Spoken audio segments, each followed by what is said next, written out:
teraz vám ukážem, ako si pripraviť takú najrýchlejšiu alebo najjednoduchšiu marinádu. Budeme potrebovať olivový olej, čierne korenie, soľ, citrónová šťava, bylinky čerstvé, najlepšie je tymián a rozmarín, cesnak, trošku dižonskej horčice. Vlastne začnem hneď s tou horčicou.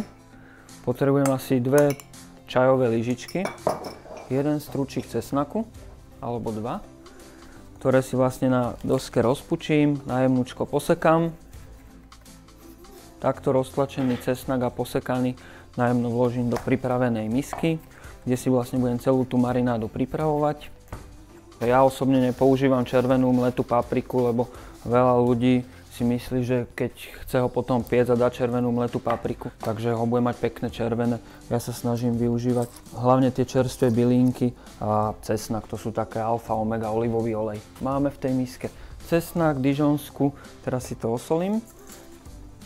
Cesnak, dižonská, olivový olej, korenie pridám.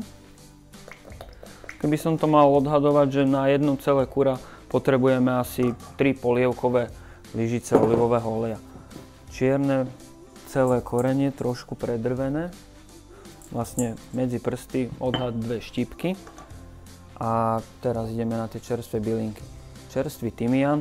Vlastne tymián on je úplne taký jemnučký, tak stačí ho len takto jemne proste potrhať alebo po prípade proti srsti stiahnuť bez tých tvrdých koreňov.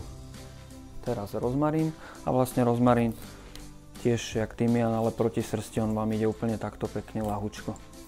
Dobre poriadne premiešať a použijem vlastne už iba to kura, ktoré vlastne takto nejakým spôsobom pekne tam pootáčam, poobalujem. Popri tom malo by to kura v tej marináde oddychovať aspoň nejaké 3 hodiny. Keď si to tam takto pekne poobalujete, tak ono sa to vlastne dostane na všetky tie časti.